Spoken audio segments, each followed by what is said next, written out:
Ladies and gentlemen, welcome to the A1 Air Quality Consultants post-game call-in show, presented to you by our friends over at A1 Air Quality Consultants. Buying property, remodeling, maybe thinking about purchasing a second home or an investment property. Have A1 Air Quality Consultants perform asbestos testing before purchasing or renovating for safety of all parties involved. Give them a call or text today at 864-619-2092. That's 864-619-2092. You can also shoot them an email at a1airqualityconsultants@gmail.com. And be sure to head over to their website, a1airqualityconsultants.com, and give them a follow on social media as well. Be sure to check them out and tell them that Chris from the Spurs Up Show sent you. Let's get it.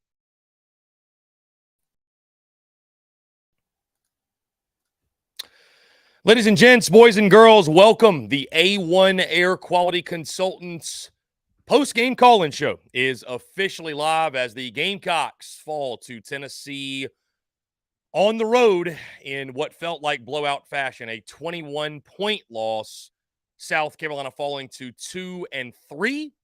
And we are here taking your questions, comments, calls, 843-790-3377. Guys, let me first say thank you to our friends over at A1 Air Quality Consultants, and thank you all for tuning in. With that being said, let's jump right into it. The phone lines are now open, taking your questions, comments, calls, 843-790-3377. Another tough night in Knoxville, a tough night in Neyland, a place that has been a house of horrors for Gamecocks football over the years. I see you all in the comments as well. Appreciate you all for jumping on the show, and we'll jump right into the calls here. Call from BDD, baby. Yeah. BDD, what's up, man? Man, what's going on, man? I told you 41-14 was my score, man. 4 field goals and a safety. I told you it was pretty darn close.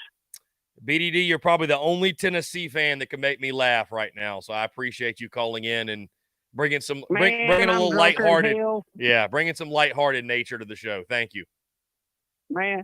I hope your defensive coordinator ends up in the Tennessee River tonight, man. That's best for y'all because I mean that defense would look like Swiss cheese, and I mean moldy Swiss cheese, not good stuff. I mean bad stuff. And man, I just want to say I'm here for the Gamecock fellers, man, because it's my secondary team. And Rebecca, if you're listening, you can come back home to me, baby, after that one. I'll make Keith sleep on the couch. All right, Chris, I'll let you go, man. Go Vols and BDD to the moon, baby. Go Vols. Okay, what a way to kick it off. Hey, at least I'm laughing in the post-game call-in show after a loss. I can appreciate that. So, anyways, okay, we've opened it back up, but that was I think that was the call that we all needed, honestly. That was the call that we all needed from BDD there. Again, the one Tennessee fan that I think could make me laugh after that performance. Yeah, so here we go. Call from Panic Ritter. Panic Ritter, what's going on? You're on the air. Hey, how you doing? I'm doing great, man. What's up?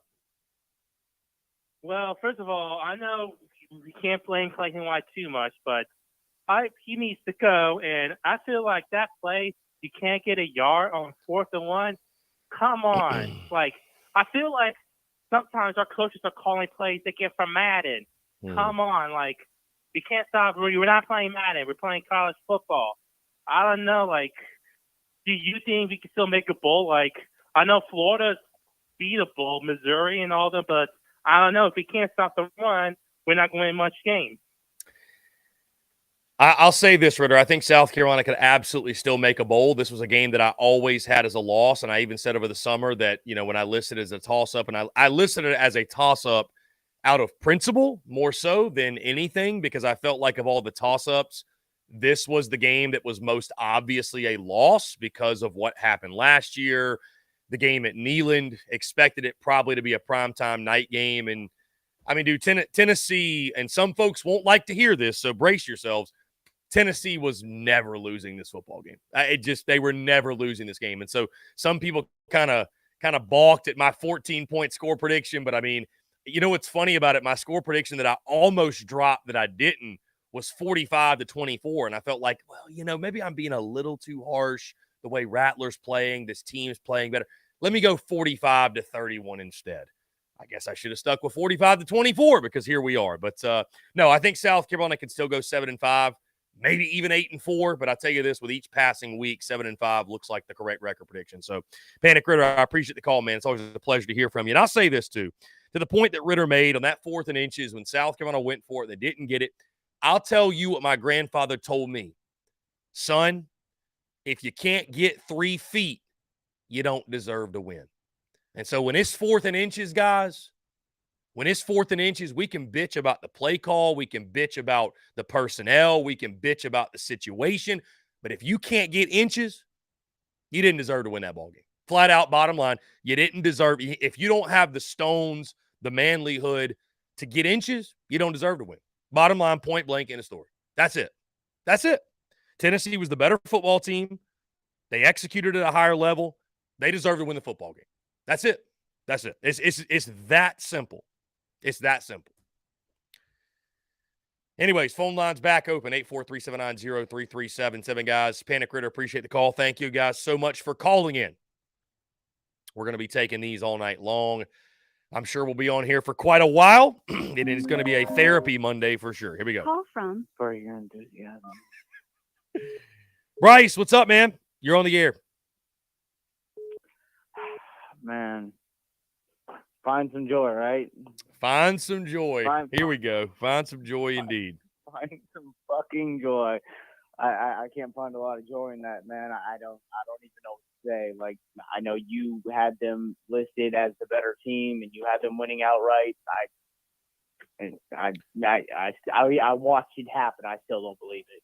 And well, I'll tell you this, Bryce. I'll tell you this. If this game would have been at Willie B, could have been a whole different story. But I really think this year, and we didn't know this over the summer, but I think this year, especially what we're seeing in the SEC, again, when and where you play, it makes such a huge difference. So, hey, the good news is this. You get the bye week, then Florida's on your home field. Then you got 4 in a row at home to close out the season. So, I mean, it sets up well, but it does seem like when it comes down to a couple of teams that are on very similar footing, like having that night game atmosphere and kind of that extra push, it seems to me that it makes a lot of difference. Not all the difference, but a lot of difference. Continue. All I'm saying is, man, it must be nice to be teams like Kentucky and Missouri, where you start off with 5 straight cupcakes and you get to gas yourself up, figure out who you are. Why we get stuck with these gauntlets each and every year is just absurd to me.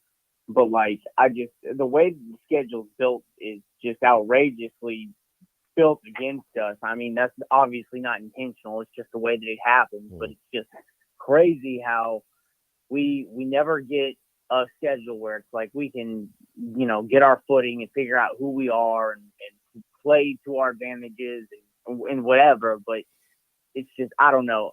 We did not play situational football at all today. And, I saw us completely fall apart.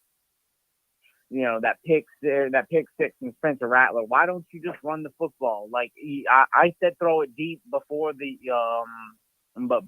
delay or that false start. But as soon as that happened, boom, we get backed up to 4th and 20 or 3rd and 23. Why throw the football at that point? Just fucking run it. And I mean, because that killed the whole game. That killed the whole game right then and there. And we had a chance, and we stumbled on it. The offensive line folded again. I know there's a lot of young guys there and whatever. I don't see us being able to recover from that. And I'm really worried that, in some capacity that we implode completely and all of the momentum that Shane Beamer has put together up to this point is just going to fold. I don't really have find some joy. I can't find it, man. I just can't. Spur your enthusiasm. I believe that, Bryce, you will find your enthusiasm within the next week or two. So I believe you will. We get our revenge game. Yeah. Hopefully we get our little revenge game against Florida, and we come out and we stomp them into a puddle. And maybe then I'll be back, man. But I'm gonna be honest, man. It's gonna be hard. It's gonna be hard for me to not sit here and be like, I want to donate 150 shirts to say fucking win anyways at this point, because good God, that was awful, man. Indeed. We'll see how South Carolina can recover. Bryce, I appreciate you. We got a lot of calls coming in, so we're going to keep it rolling. 843-790-3377. Guys, the phone lines are back open. There we go.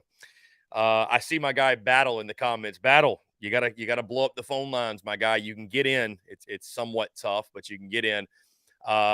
Anyways, to what Bryce said, I'll say this, man. I don't think South Carolina is not making a bowl game. RJ from Georgetown. Because what's of up, this. baby? Here we go. RJ, what's up? You're on the air. What's up, man? Dude, what's up with that O-line, though? Yeah, that looked a lot like the UNC O-line, did it not? It did look bad. Let me tell you, man, that thing looked horrible. Like, I'm telling you, dude, we get that O-line figured out, and that's all we need. We got Radler, but he's going away next year. But I'm not going to lie, man. If we get things going, that O-line is what it comes down to. I'm telling you. That's all we need to get figured out.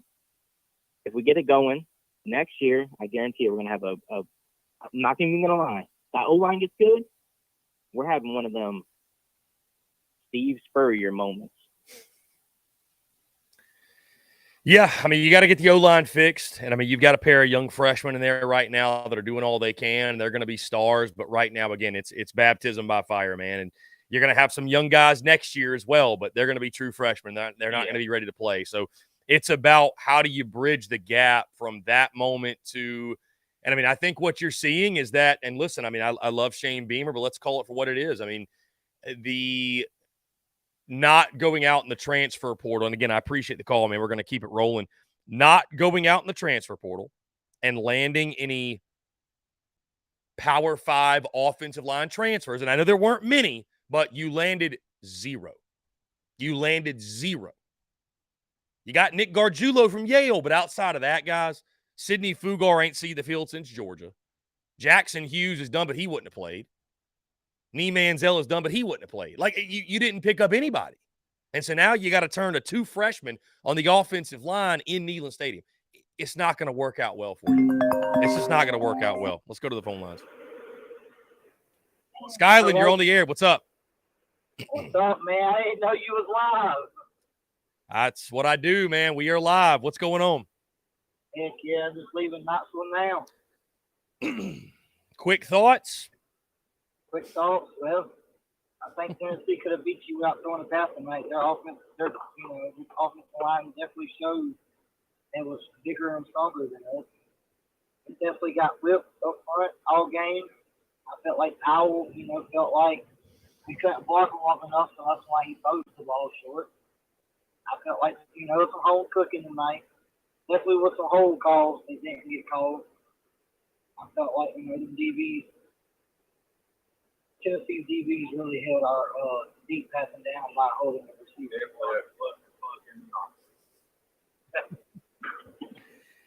Tough to win in Knoxville, man. It's a house of horrors. We saw it again tonight. Well, I didn't know you was on the air, so I'll let you go back and do your show. Skyland, I appreciate it, man. We'll talk soon. I appreciate you, my guy. That's funny. That's funny when people call and they don't realize that we are the air, but we are. And we're on the air after every single Gamecocks football game, taking your questions, your comments, your calls. Here we go. Phone lines are back open. 843-790-3377. I want to hear from you guys. I know there's many of you out there want to vent, want to chat. Here we go. Call from. Hey, Taylor Buckley, Big Cock Club came back. To accept. Taylor Buckley, you're on the air. What's going on? Hey, T Philly, T-Buck here, Cane Day, Big Cock Club. Hey, man, Mario Anderson, we got to give him more touches and get them other backs out of there, brother. Hey, and tell Battle to call in and quit pussyfooting around. Hey, I love it. Good stuff. I think Battle's trying to get in here, but no, Mario Anderson's got to continue to get the football, and I know that let me tread lightly here. I know that DeCabrion Joyner does some really good things and helps you as a football team, and that he's a great Gamecock and a great dude. I know Juju McDowell's done some nice things in his career, but like Mario Anderson's this team's RB1, man. It's just like nobody else should be getting touches. I know that's not possible because you have to spell your running back at some point, but like there's just situations where it just does not make sense. Like, why is Juju McDowell, why is he getting the football on a 3rd and short? Like, why? Why is it happening? Anyways, guys, phone lines back open. Appreciate you guys being patient on the phone lines. There were definitely some questionable personnel decisions, play call decisions. Call from Blake. What's up, man? You're on the air. Hey, Chris. Just a couple quick thoughts. Man, I don't want to say I expected a 21-point loss, but marching into Neyland Stadium on Saturday night, underneath the lights, they got the whole blackout thing going on, not even to speak about the revenge factor from last year. I kind of expected this. After watching Tennessee, seeing that defensive line, man, they're stout up there. I mean, they're real stout. They got some good guys up there. And it showed, they completely dominated on our offensive line, folded like lawn chairs, was new. I mean, it's young guys, and about a comment you made earlier about the new guys we got coming in next year on the offensive line. I don't agree with it not playing them. I mean, we got to get them going. We got a lot of stuff going next year. I mean, I think this team next year lines up way better than what we got going this year. That is, counting on Sellers comes out and shows out. And as 3/4, maybe even half the quarterback Spencer Rattler is this year, I think we got a really good chance. And then, I'm not a fair weather fan, but I also don't want to say I'm an optimistic fan. I'm a realist. I like to look at it the way it is. This upcoming schedule we're hunting for a bowl game, man. We don't know what Florida is. I'll be in Missouri. I live in Missouri now. I'll be in Missouri on the 21st, and Missouri is the damn standout team. I'm worried about that one. They are a damn good team. Their defense is nice. Their quarterback looks good. They got a couple of big time players. We got Texas A&M. Never know what that's going to look like. And then Kentucky. I know they ain't played many people, but they beat the hell out of Florida today. So who is Kentucky? We'll find out next week in Georgia, I guess. And then you got that Clemson game. I think for me, if we could get a couple more good ones, beat Clemson, I'm happy, man. I mean, it's bowl game hunting now. Hey, well said, my friend. I appreciate the call. Really, really good stuff. I'll take it off the air, but I appreciate you calling in, my man. Thank you so much for the perspective. And I'll say this to his point. I mean, I think he's right. I mean, I think that I picked 7-5 over the summer, and some people didn't like that. Some people did. Some people were indifferent. But again, with each passing week, this feels more and more like a 7-5 football team. And I think 6-6 is in the cards, and I think 8-4 is still in the cards. But I think 6-6 is more likely than 8-4. And it sucks to say that because you have a Spencer Rattler and the way he's been playing, but you just have some holes on this football team that you cannot have those holes and succeed at a high level in the SEC. You just can't do it. So, guys, phone lines are, let me make sure they are back open. 843-790-3372. So, guys, do not forget, by the way, this will drop via podcast format tomorrow. iTunes, Spotify, Stitcher, Google Podcasts, wherever you get your podcasts, you can listen to it there. Thank you all so much for those of you who do that. Let's get back to it. Call from What's up? You're on the air.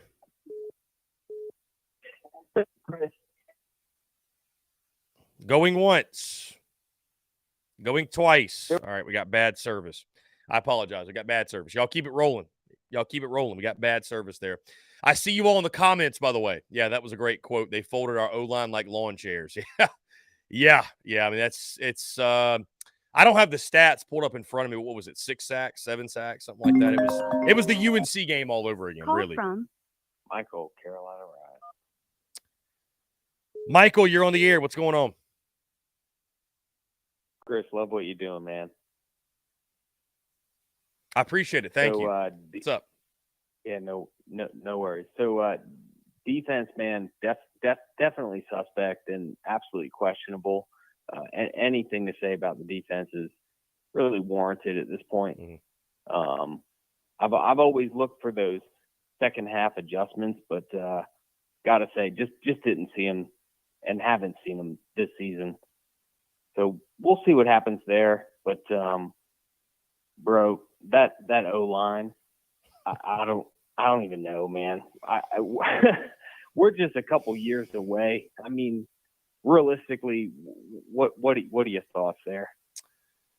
Yeah, I mean, listen, the way they're recruiting on the offensive line is really encouraging. I mean, I think guys like Big Tree Babalade and Trovon Bowe and Jatavius Shivers and Marquis Anderson, and then you got guys like Cam Pringle and Josiah Thompson and guys on the way. You've got help on the way, I think. But the ideal situation to be in is and this is based off of like what I've seen before and just what I know about ball. Like, you'd like to be able to get these guys on campus, redshirt them, play them a little bit as a redshirt freshman, and then as like a redshirt sophomore, then you like really get going. Like, you look across college football, man, the best teams in college football are the veteran offensive line teams. Like, the teams that have juniors and seniors, and they might sprinkle a sophomore in, but like most of the best teams ain't starting a freshman. Most of them aren't. Some do. Maybe you got one guy who's like a 5-star guy. But like, go look at Georgia's offensive line. Go look at Bama's. You know, I know we can pick and choose our cases, but what I'm saying is, like, you got help on the way, but like, I don't know that it's going to get better overnight, because next year, like the last caller said, you're going to play these young guys. I have no doubt. Like, you're going to play. I think you'll probably be in a situation next year as well where, unless you go to the portal and you crush it, right, and you get some contributors there, if you're in this same situation, Cam Pringle and Josiah Thompson, who are a pair of, I think 5-stars or about to be 5-stars, they're going to be better than probably some of these veteran guys or whoever you get from whatever FCS school. They're going to be more talented. So it's like, do you go ahead and do baptism by fire and get them in there, or do you wait and take growing pains for nothing, right? Because all due respect, watching Sidney Fugar, I'd rather watch Big Tree Babalade get whipped at left tackle than watch Sidney Fugar, because at least I know Big Tree Babalade is learning with every rep, and like, he's going to get better.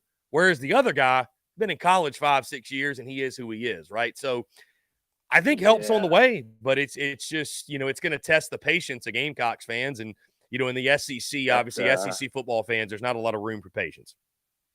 That's that COVID 6-year, 7-year kind of guy, right? Right. I think we're seeing that kind of like take that hump over and get that new crop in. Hey, here's a random one I haven't heard yet from your group, but Juice Wells, red shirt or keep going? What do you think? I mean, I think that's going to be his decision. I think it's going to come down to, does he want to push it one more year in college or recover and get ready for the draft? I mean, I don't know. I mean, it's we're not in that room with him. Juice Wells and Leggett up there. That's some real stuff right there, man. Yeah. But I hear you if he redshirts that. Anyway, I'll let you go, man. Appreciate the call. Love what you're doing. Thank you for the call, my friend. I appreciate it. Thank you so much. We'll keep it rolling, guys. I'll say this too on the note of the defense you mentioned top of that call. I'm still not like leading Monday's show off with fire Clayton White. I think that when you are, not able to stop the run or not able to get a stop like tonight, and the numbers you've put up to this point in the season, I think it's fair, it's justified, it's warranted. I would say this though. I mean, Call from Jared from Cane Bay. You had to win a shootout. You couldn't do it. What's going on, man? You're on the air. Hey, man, this is Jared from Cane Bay. What's up, man? How you doing? Oh, I'm doing great, man. I just want to say go Cox, and really just DK Joyner, why don't they just throw a T-shirt on him, throwing up on the fans, and just keep that man off the field? I hear you, man. I hear you. Hey, I appreciate the call, man. Good stuff. Good stuff. Wow. I'm sorry I couldn't help but laugh. I'm sorry. Some people probably get pissed off that I laughed at that. I couldn't help but laugh. I mean, listen, when you have the decision to cry or laugh, laughing is the better alternative. Would you not agree? So what a call. What a call. There you go. He did not hold back. Kevin with the super chat. Kevin, thank you, sir. He says, Chris, you were exactly right about today. Take some credit and tell us what's going to happen before it goes. I didn't want to be right, Kevin. I just gave a prediction, and I've missed on many, but unfortunately, we saw it coming. Robbie Davis, Zaxby's Hall of Famer. Robbie Davis, you're on the air. What's up, man? First things first, our run defense was so horrible, and I mean so horrible. I could have ran for 100 yards easily, okay? And I don't run that fast, okay? I can maybe run a 40 in like maybe 5.04, which is not fast at all, okay? But with how horrible our run defense was, I very easily could have ran for 100 yards on our defense. If I would have had Tennessee's offensive line, I would have ran for 100 yards easy. Yeah, the rushing defense was tough, Robbie. The rushing defense was tough. It defense as a whole was tough, and yeah. So right, but as a whole, I absolutely as I did like what I saw from Mario Anderson. Okay, I think we have found our running back. No disrespect to anyone else, but we have found our running back. Now we just got to find a group of offensive linemen that know how to freaking block,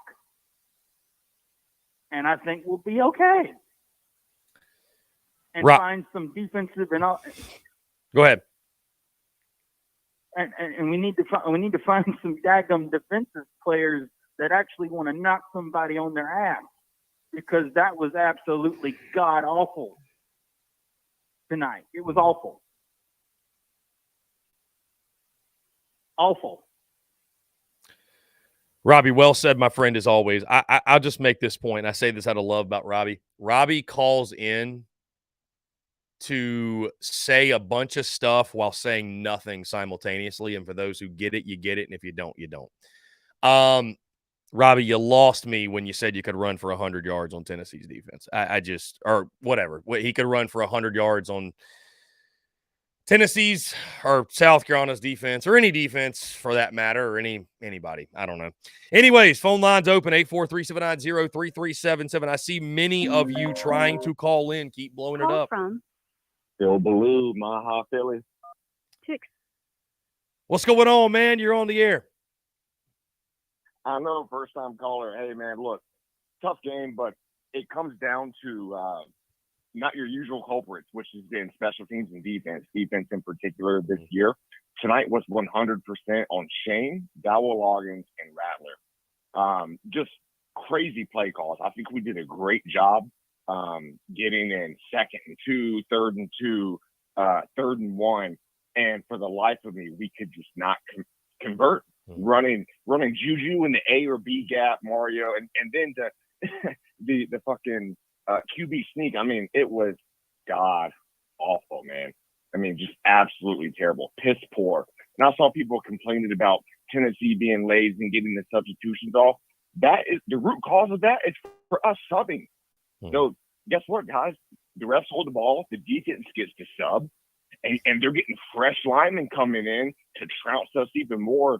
I mean, it was just a maddening play call. I think Spencer, look, I get he was having happy feet, but look, he got sacked in way more pressure versus UNC, and he still went 30 of 39, no picks.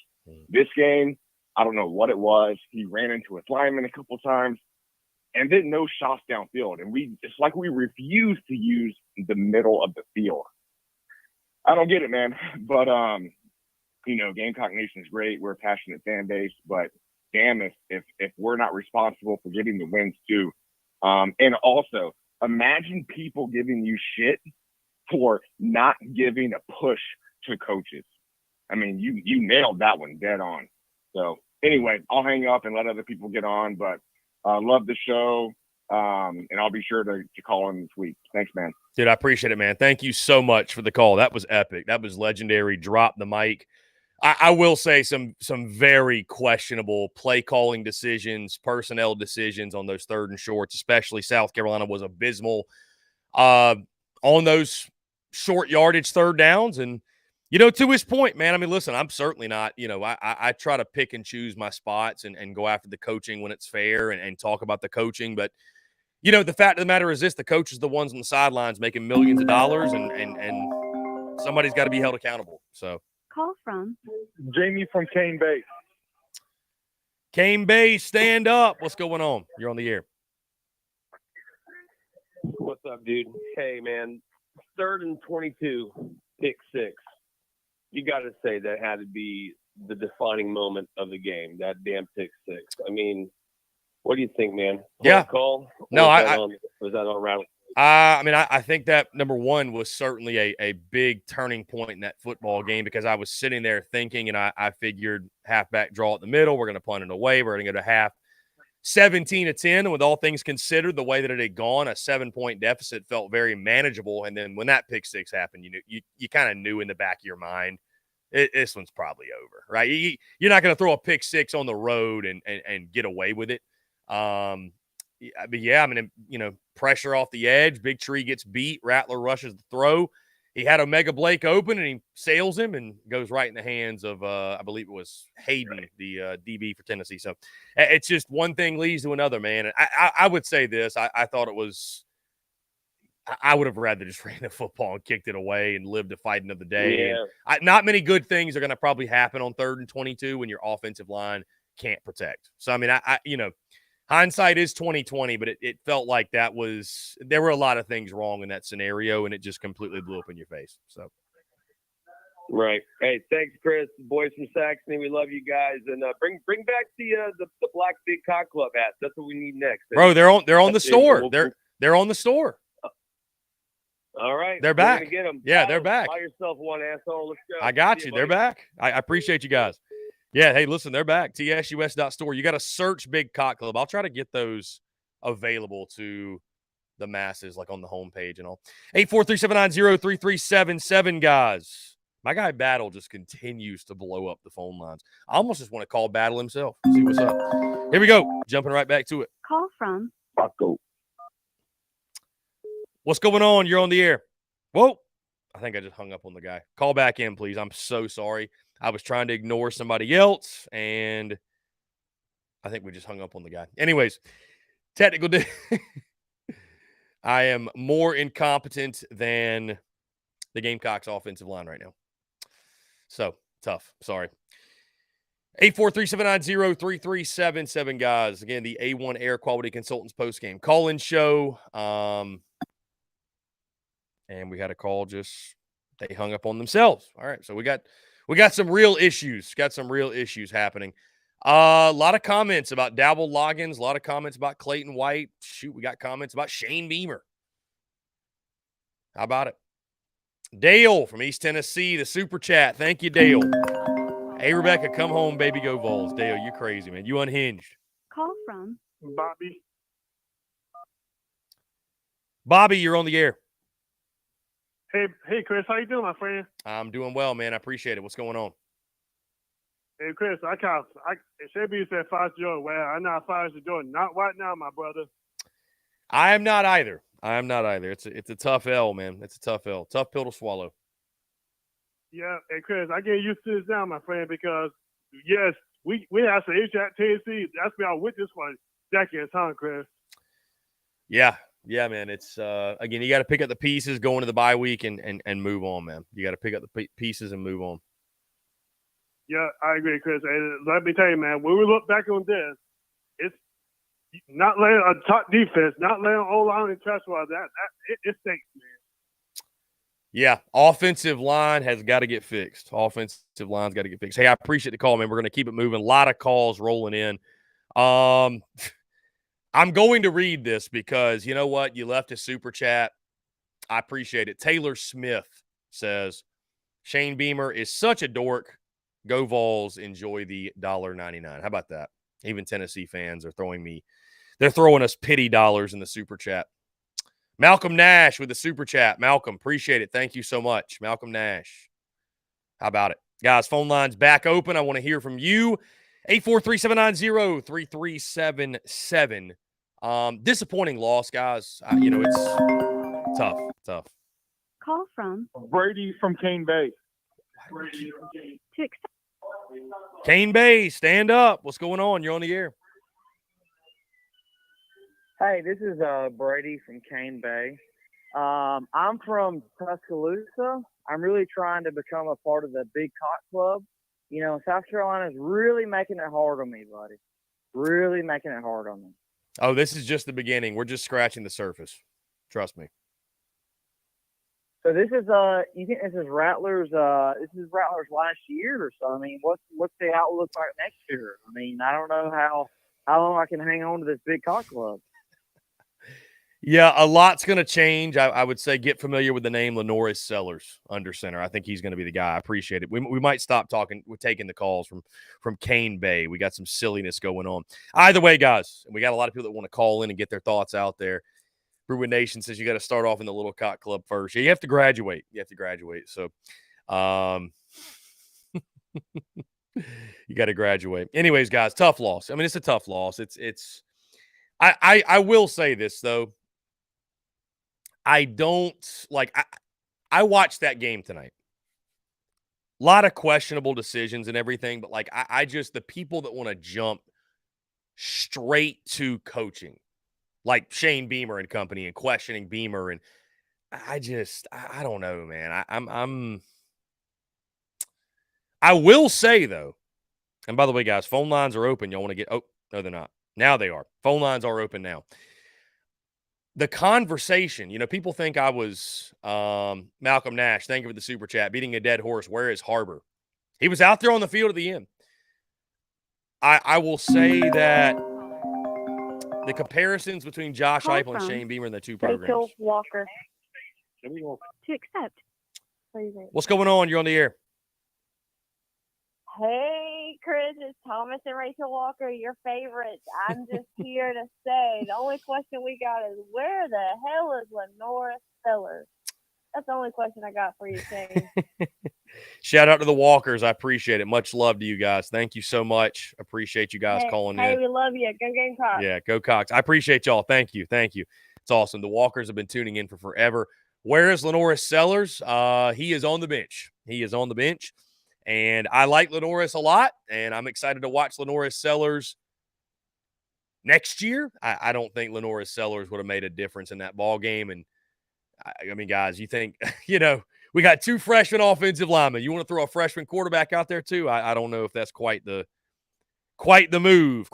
I'll be honest with you. So, anyways, guys, keep the calls coming. 843-790-3377. I see Battle just continuing to blow up the chat, or continuing to blow up the voicemail line there. But nah, man, Lenoris Sellers will have his time to shine, but it's Rattler right now. Bruce Lynch. Bruce, you're on the air. Hey, this is Bruce. I'm a big fan of yours. Thanks for taking my call. I appreciate it, Bruce. What's going on?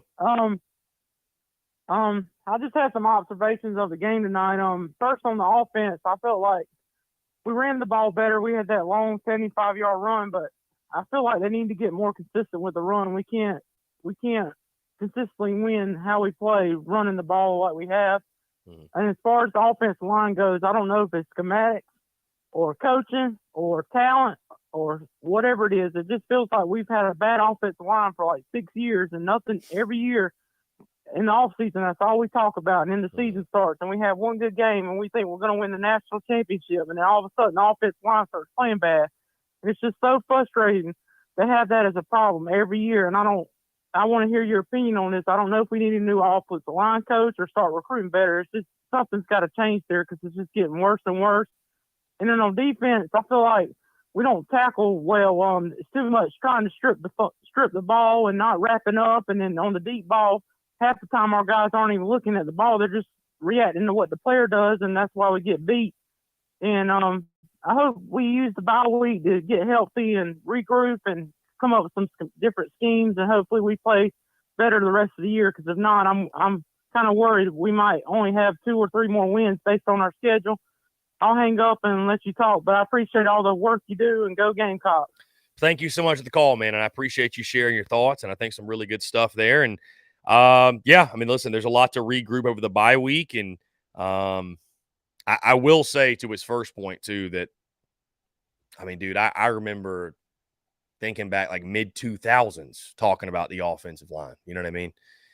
Mid-2000s, we were talking about the offensive line, and it's still a thing. It's just still a thing. It's still a thing. So, anyways, guys, y'all keep it coming. Want to hear from you, 843-790-3377. Interesting comment from Spencer Rattler in the postgame. Following the loss to Tennessee, he said, quote, "It was like their Super Bowl. So credit to them."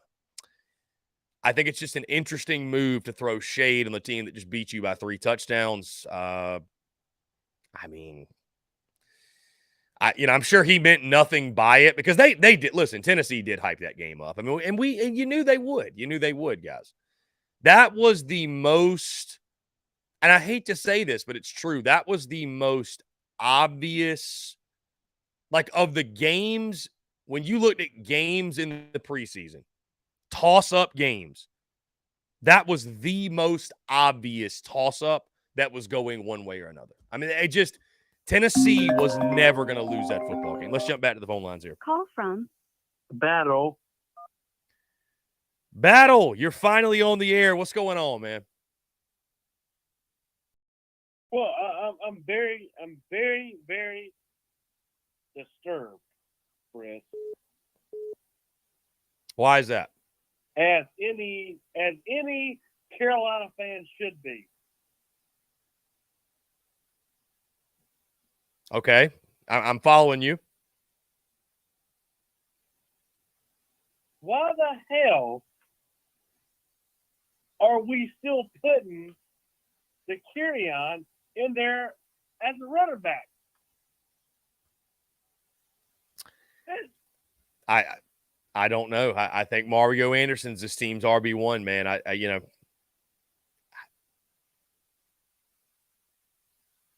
that's a good question. Well, that's the first thing. Mm-hmm.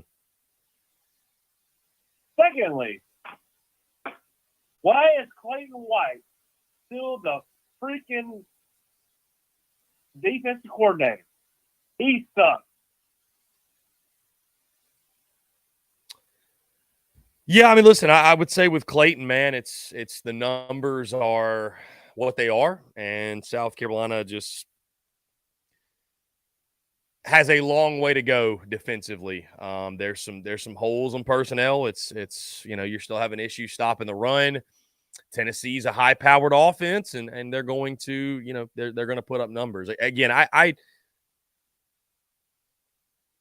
I hear you on the defensive coordinator stuff, and I appreciate the call about it. I don't think that was who I thought it was going to be. I'll be honest with you guys.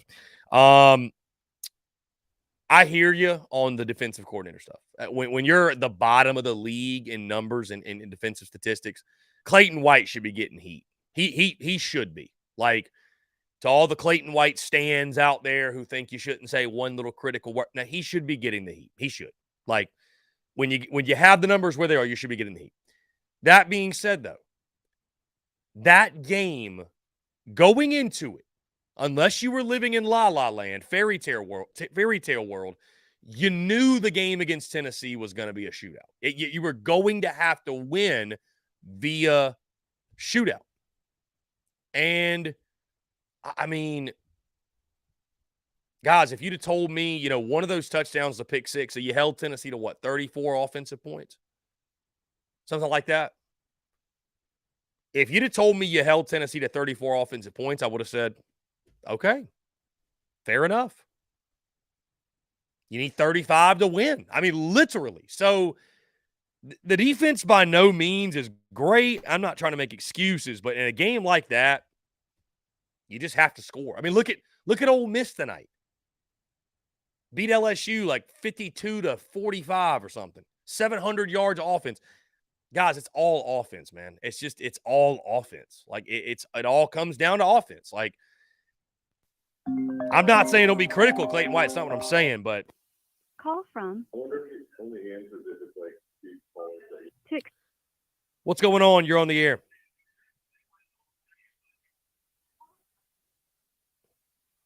Going once. Going twice, going 3 times. All right, you sound like you're listening to your echo. We're having some tough times with the calls tonight. Well, I don't know what's going on with the calls. Anyways, guys, y'all keep it coming. 843-790-3377. That is 843-790-3377 here on this now Sunday, October the 1st. We've passed midnight. Call from Ethan. Ethan, you're on the air. Yeah, what's going on? What's going on, man? Appreciate you calling in. Yeah, for sure. I just wanted to spit a dose of reality, and I was listening to your post game reaction, and you said Florida's the biggest game of the year, and I agree because for a successful Carolina season, you either got to beat Tennessee or Florida. You got to win one of those games because you lose both of those, it's an issue in any season because beating Georgia and Clemson every year isn't feasible, just recruiting-wise and how those programs are. So if you lose to Florida in 2 weeks, coming off a bye week and probably with Juice Wells, honestly, the season goes in the gutter. And I don't know how you could really have any optimism because next year you lose Rattler, you're losing your wide receivers, and you're just not recruiting at a level to where you can bring guys in like Rattler every year.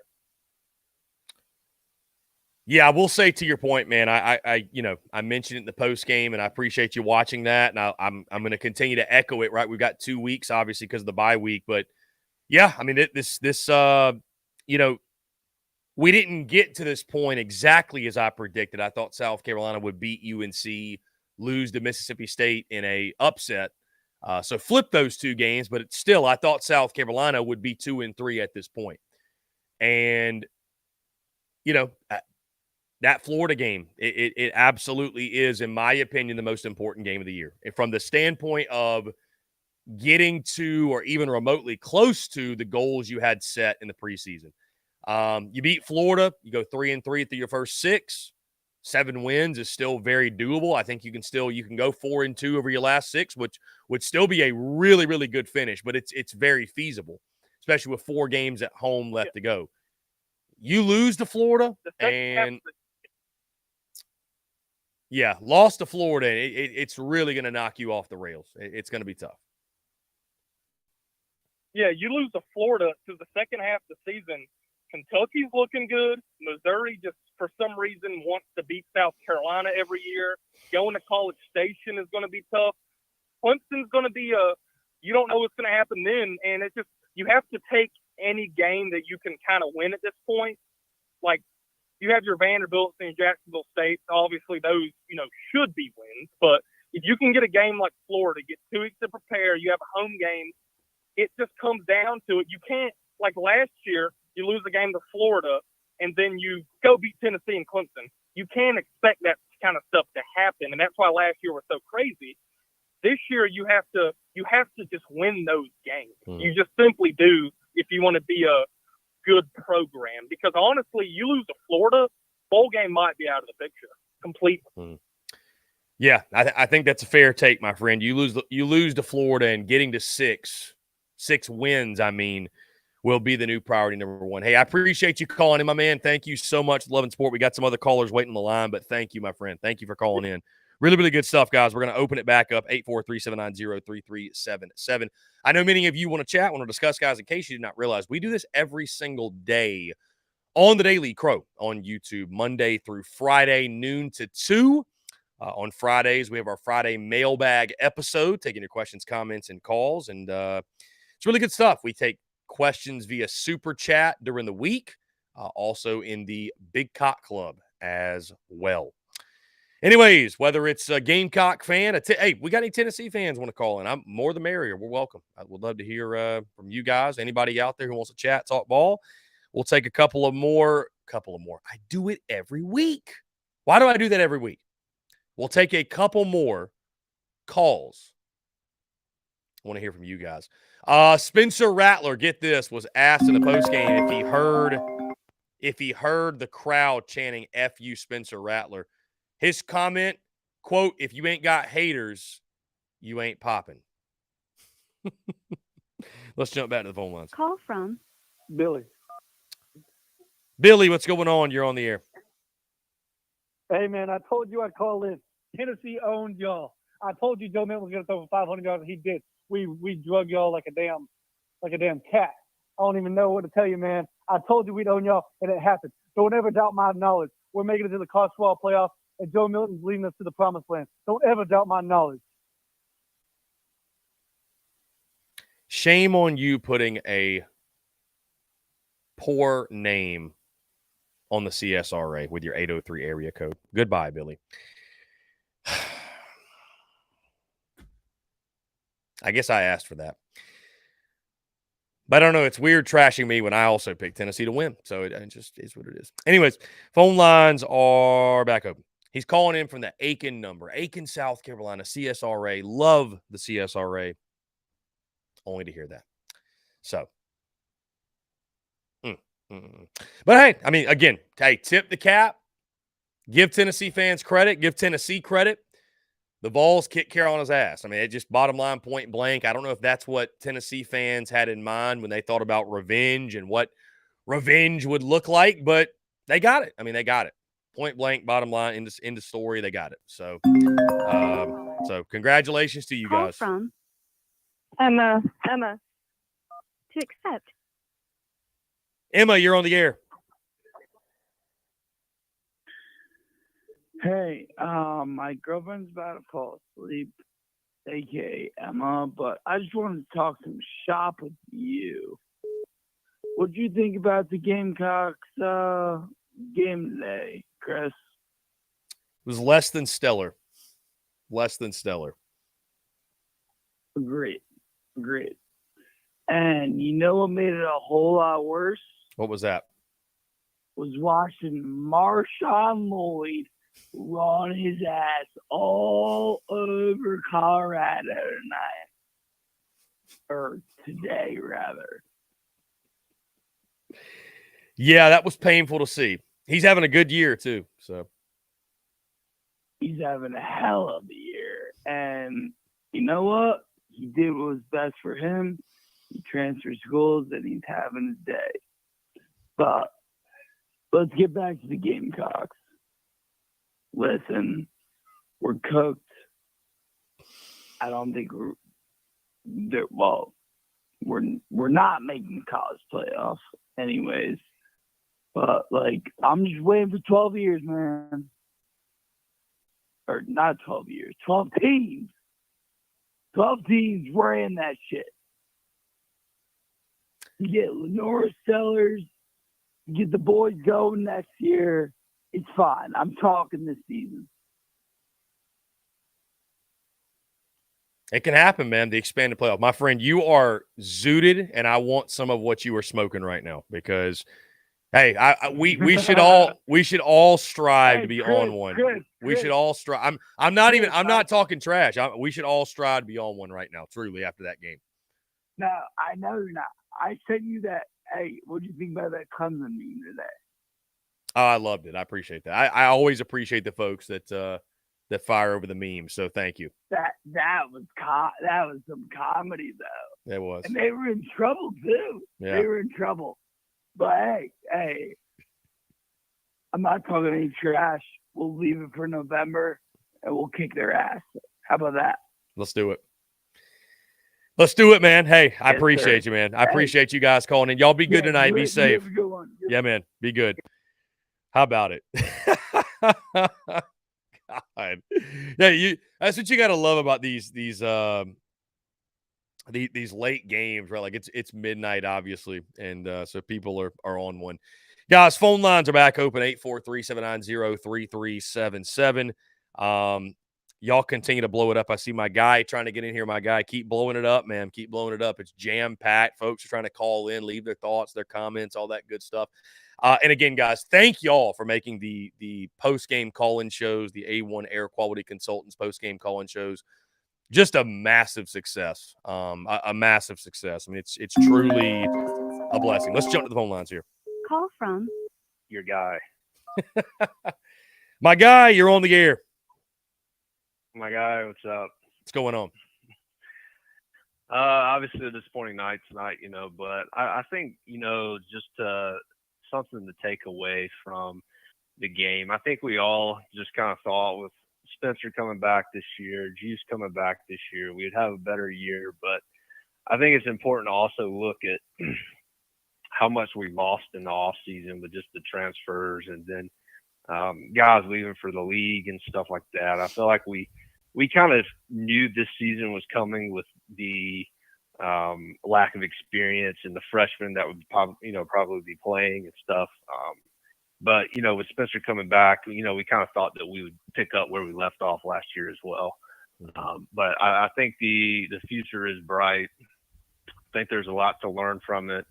But you kind of hate to take these bumps and bruises with all the young guys playing while having a caliber or quarterback caliber like Spencer Rattler.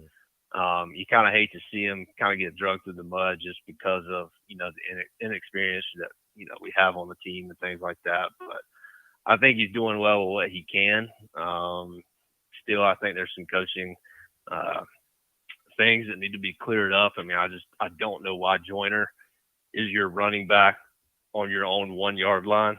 That's kind of odd, but anyways, I appreciate you all you do, my guy, and I'll be talking to you soon. My guy, I appreciate you. Good stuff, man, and great thoughts and comments. And I will say this to his point about this season, and I mean, I was asked repeatedly, Chris, why is South Carolina not getting more love in the preseason? Why are the Gamecocks being disrespected? And I was labeled as a hater, as a hot take artist when I said that South Carolina was a loser in the transfer portal. And guys, I know we're at a point right now, especially after the way the season ended last year, where South Carolina beats Tennessee, beats Clemson. Great showing in the bowl game, but you lose. But still, you end the season the way you did the regular season. And so, like, Shane Beamer can do no wrong. And I'm not saying that he did necessarily wrong, but I'm telling you from the roster standpoint, what South Carolina lost in the portal, they did not acquire back. Like, they were a loser in the transfer portal. And so major roster turnover plus guys who left for the pros, guys who graduated, whatever it might be, you factor all that in, and roster turnover hurt this team. Trey Knox is not Jaheim Bell. No running back is Marshawn Lloyd. These freshman offensive linemen, they're doing the best they can, but they're not Jovan Gwynn, they're not Eric Douglas, and they're not Dylan Wanham. Like, you just, I mean, the supporting cast pieces, right, outside of, Juice Wells gets hurt, that's unfortunate, and Xavier Leggette's been great, but now it's like, it's Xavier Leggette and then who? There ain't no Josh Van. There's no Jalen Brooks.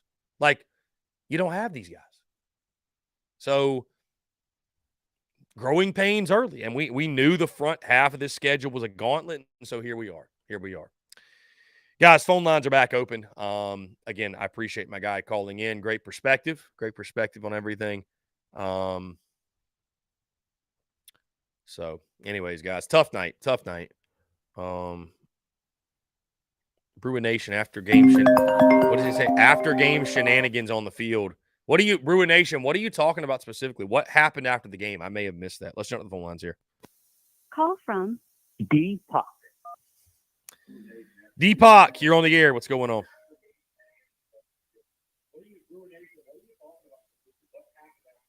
Deepak, going once. Going twice. Deepak. Hey there. Hey, Deepak, what's up, man? I can hear you loud and clear. It's looking pretty bad right now, but yeah. Can you hear me? I can hear you. Hello? I can hear you through your phone. Yeah, you might want to cut down your TV. There. Yes, I can hear you loud and clear. Look next year? How do you think we're going to look next year? I know it's rough right now. Yeah, I mean, listen, that's a good question, and with the transfer portal and NIL, man, rosters change so much. There will be so much roster turnover and a lot of guys on this team that are not on this team right now. But with what we know, I mean, you're going to have some building blocks up front. I mean, I hate to say it, but I think Offensive line's probably going to be a question mark yet again. Defensive front will probably be a question mark yet again. You'll have Lenoris Sellers at quarterback, who we'll all be really high on. I don't know if it'll be Dontavius Braswell at running back, or maybe Mario Anderson's back, or maybe there's somebody else at running back that you pick up in the portal. You'll have, I would assume Nick Harbor will probably be, wide receiver 1 at that point. So it's going to be a different look team. But I mean, it's incredibly hard to project that far ahead with the portal and the way these rosters change. Mm-hmm. Well, we've got to take advantage of the transfer portal. You got to do a careful selection on everybody too through the transfer portal. Can't let it go. Yeah, I see that the same problems with Clemson too. They're having a lot of problems with that as well. Yeah, you got to utilize the portal. I mean, think about where South Carolina would be right now if they didn't utilize the portal and they didn't have Spencer Rattler. You know what I mean? So like you've got to utilize the portal. It's teams are being built overnight in the transfer portal, and you need to go out and add as many good football players as you can. You can't be excited on those 1 or 2 stellar players. I mean, you've got to fill the roster, like you said. You got to be on all cylinders. Mm-hmm. Otherwise, you're just not going to have a balanced team. Yeah. You see deficiencies on our offensive line and in the defensive line. We can't stop the deep pass. We might stop the short run, but not the deep pass. And we're not protecting the quarterback all that great. Mm-hmm. And the running game has to improve. You got to have a complete team. You just can't get excited about 1 or 2, 3 players, and that's it. You got to do more. Indeed. Would you agree? I would agree 100%, man. It takes more than one guy. I mean, we're seeing that right now. Spencer Rattler can only do so much. Xavier Legette can only do so much. Mario Anderson can only do so much. It takes an entire 11 on offense, 11 on defense, and many more than that. You need competitive depth, and South Carolina is just not there right now. My friend, I appreciate the call. We're going to keep it moving because it is late, and I want to make sure we get as many calls in as we possibly can. 843-790-3377. Guys, you guys keep the phone lines ringing. We'll keep this thing rolling. Reacting to South Carolina's loss on Rocky Top. Gamecocks falling 41-20. Let's get back to it. From Smokey. Smokey, you're on the air. Hey, Chris. Here's the point in the game that really kind of stuck out to me tonight was when in the second half, it took 2 back-to-back heroic individual efforts just to keep us from getting a safety on back-to-back plays between Joyner and Rattler. Mm-hmm. And that's really all that we could get going on offense tonight. And that really stuck out to me. I'll hang up and hear what you got to say. Smokey, I appreciate it, man. Thank you so much for the call.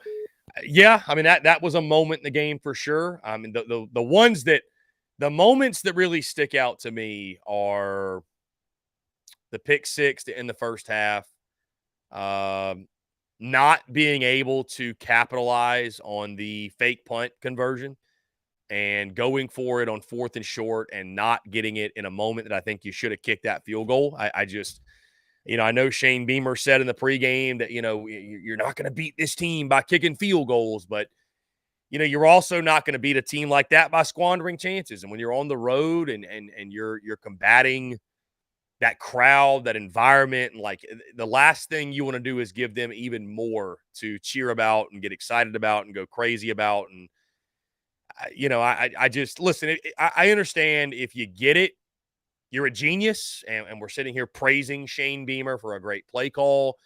But I think the risk-reward there, I would have kicked a field goal.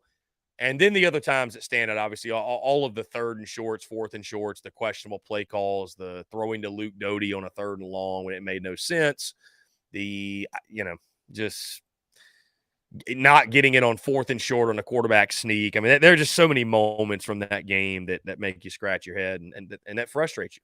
And it frustrates you. So bottom line.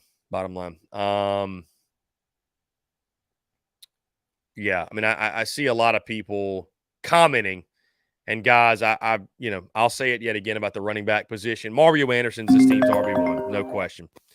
Call from Tori. Tori, what's going on? You're on the air. What's up, man? Love you. What's up, man? Love you. This is Cuzzo Tori, I'm assuming. What's up, man? Yes, sir. Dude, what's up? What's going on? So, not much, man. How are you? Doing good, doing good. Doing good. Great. So, with how Anderson was playing the last two games, including tonight, what do you think Florida's going to run up on us, considering they gave up so much running game from Kentucky? Yeah, I mean, I think if you're Florida, obviously in any SEC game, stop the run is the first priority. Because if you can't do that, you can't do much else. Right. I would say that I don't know that South Carolina's offensive line is quite Kentucky's offensive line. I hope they are in 2 weeks, but I don't think they are right now. So I don't know that it's, and we've seen like the transitive property in football. It just unfortunately does not work. So the good news, I think, for the Gamecocks is this: Florida has been pretty terrible away from the swamp. And, I will say that it's an encouraging sign when you see what Kentucky was able to do running the football. But they've got a guy in Ray Davis. That's a really damn good one that, South Carolina could have probably made a better attempt to go get out of the portal. And I don't think the Gamecocks felt like they needed him. And Ray Davis is pretty damn good. And all due respect to Mario Anderson and DK and everybody else, that they ain't Ray Davis. So I don't know if you're going to be capable of putting up those numbers. It'll be more so about, getting enough running game to have balance and giving enough protection to get Spencer Rattler back to the Spencer Rattler that we've seen, before this game. So, but definitely for sure, I think the game today, I mean, I think it gives you some sense of encouragement that, maybe the running game will be there. I mean, that game looking way too far ahead is as simple as, offensively find balance. You need Rattler to play well if you can run the football. But it's all about the trenches, slowing down the run. I mean, that's how Florida's going to want to win that football game. Trevor Etienne, Montrell Johnson, they don't want to put too much emphasis or too much pressure, I should say, on Graham Mertz. And I would expect with Austin Armstrong and Florida's defense, they're going to be attacking. They're going to be aggressive, bring a lot of exotic blitzes and try to get in the face of Spencer Rattler and force him into mistakes and go from there. So it's a must-win game for sure. But, yeah, line of scrimmage will be big in that one as well. Absolutely. All right, man. We'll love you. Tori, love you too, man. I appreciate you calling in. Really good stuff. How about family calling into the show? Love that. Family calling into the show. 843-790-3377, guys. Appreciate you all. Comments going crazy. We got a great crowd right now. Watch the show still. It's 12:30 almost on the East Coast, of course, and we got over 200 people hanging out live, wanting to talk ball, chat, conversate, all that good stuff. Man, I can't say thank y'all enough. You guys have made the post-game call-in shows a massive, massive success. So, thank you all so much.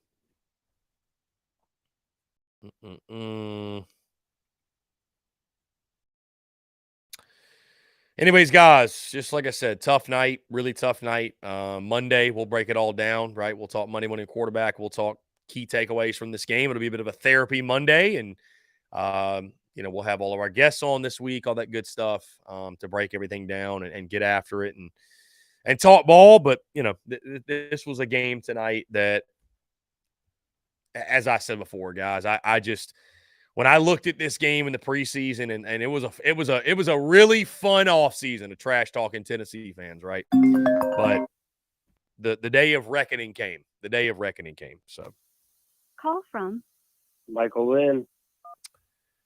Michael Lynn, you're on the air. What's going on? Hey, buddy. I want to make this quick and short.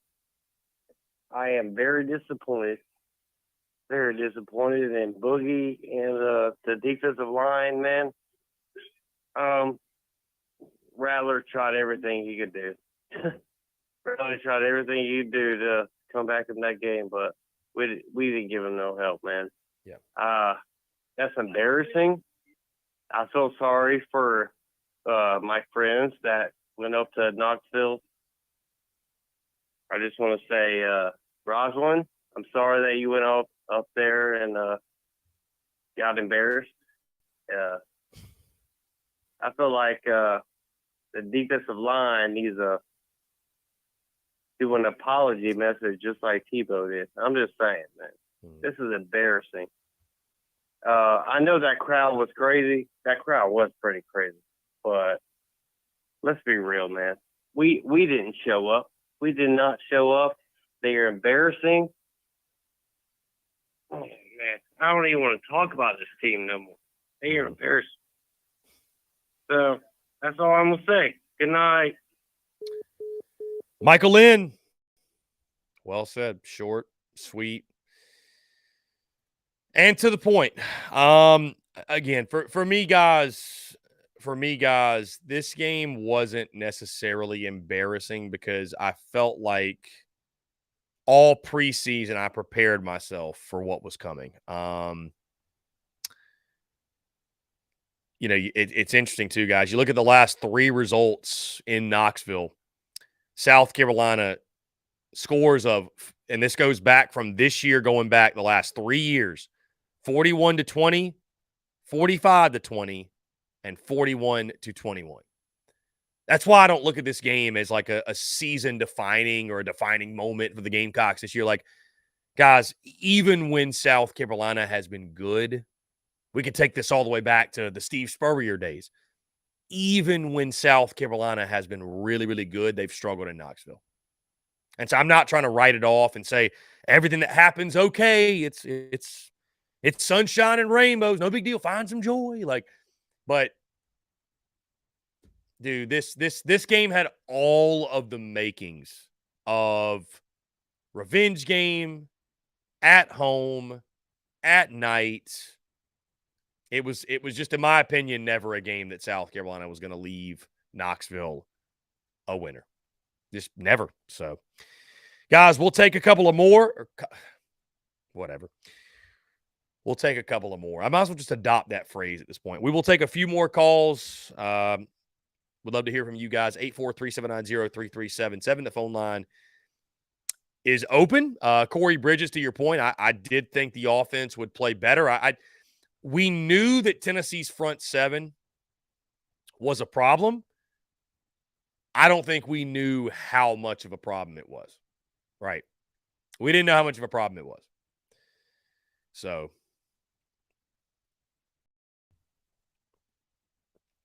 going once, going twice, going 3 times. If there's no more calls, we'll go ahead, guys, and we'll wrap it up. Again, appreciate you all tuning in, guys. The A1 Air Quality Consultants post-game call-in show. Thank you so much to our folks over at A1 Air Quality Consultants for their love and support of the Spurs Up Show. Check them out, by the way. Tell them that Chris and the Spurs Up Show sent you, of course.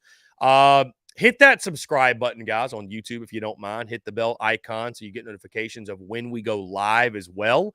We go live Monday through Friday. We do the post-game call-in shows after every South Carolina football game. So would love if you guys would join us. And also, be sure you subscribe to the podcast, iTunes, Spotify, Google Podcasts, wherever you get your podcast. Check us out. Let's go back to the phone lines here. Call from to accept. What's going on? You're on the air. Hey, Chris. I just have a quick response to that last comment. First of all, I don't think Florida is what we have to worry about. I think Florida we will be fine against. I think it's Kentucky we have to worry about. I don't know his name. He's number 1. He's a running back. Dude went for 141 in the first fucking quarter. Okay? We do not need to worry about Florida. I think Florida's ass, overrated. We shouldn't have a problem with Florida. It is Kentucky that we will lose to. I'm calling right now. We can't stop the run. We will lose. That dude is the truth. He will run all over us like he should because we have no run defense. Ray Davis is a dude for Kentucky, man. You are right, and I think that's one certainly. People gave me some grief when I said that I think Kentucky will be favored in that football game, and I think there is a good reason to believe that will probably be the case when that game comes around in November. My friend, I appreciate the call. We'll take a couple more. My dude is lit on a Saturday night, man. You love it. You love it. Live your best life, King. Live your best life. We'll take one or two more, guys. One or two more here. One or two more. Let's see. I think we had one more call. Phone lines are open, by the way. I opened it up. I apologize for that. Phone lines are open.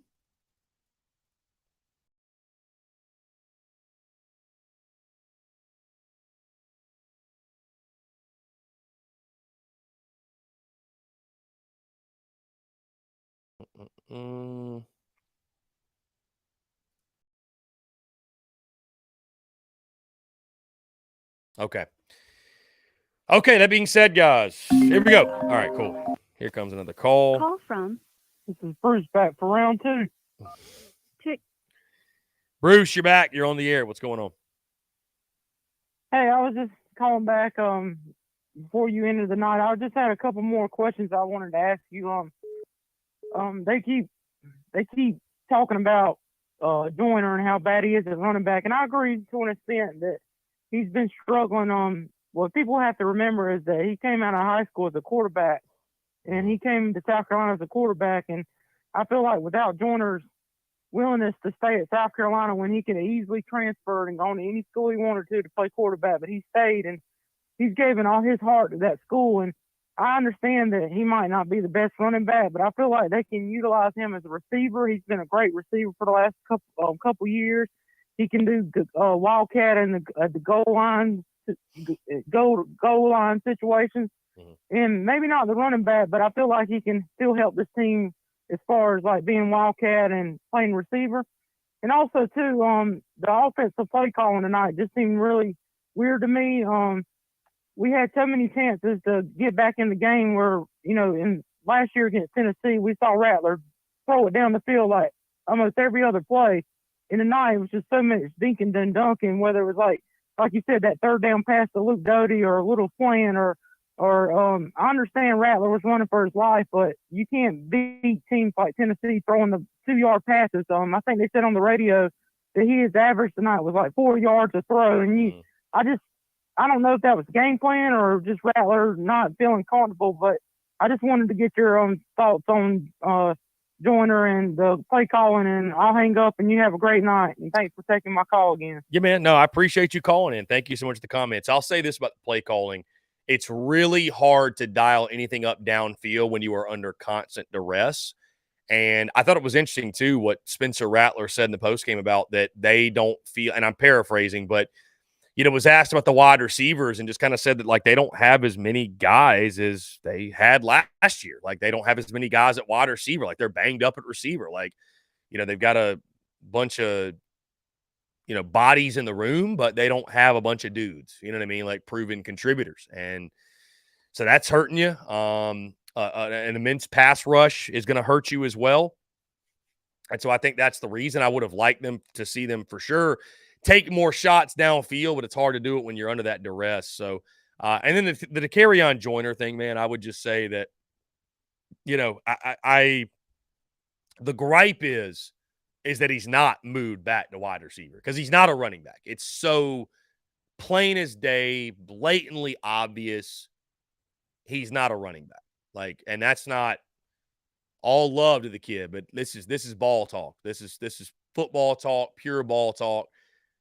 I mean, he's not a running back. Like, bottom line, he's not a running back. So,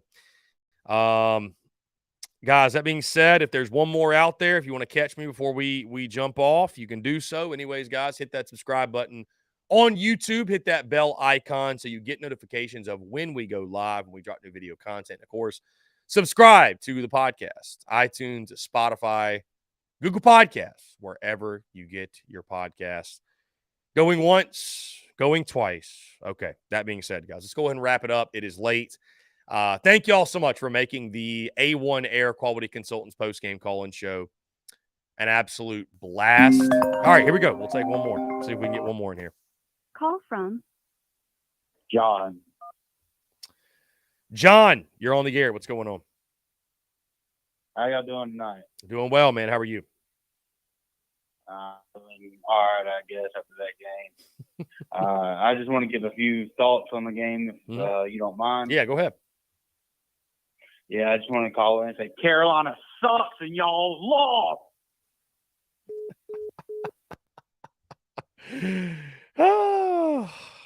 Rival fan bases calling in to rub salt in the wound. I think that's a good place to put a pin in it. I can't help but laugh, guys. I can't help but laugh. Anyways, what did Spencer Rattler say tonight? And by the way, that was an 864 number. That was an upstate number. So I think that was an old Clemson folk, old Clemson fan calling in to give his 2 cents. So, but what did Spencer Rattler say, guys, in the postgame? He said, if you ain't got haters, you ain't popping.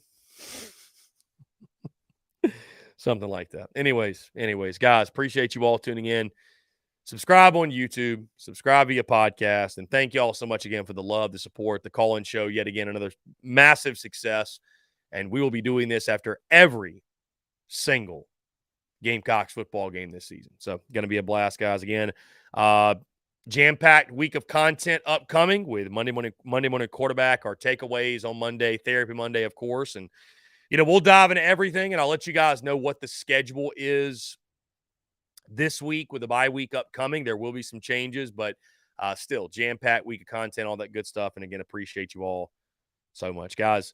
South Carolina drops a tough one, 41-20 in Knoxville, and now the Gamecocks look to pick up the pieces as they fall to 2-3. Guys, again, thank you all so much. Appreciate you all tuning in. Have a great rest of your night, and we will talk to you all on Monday.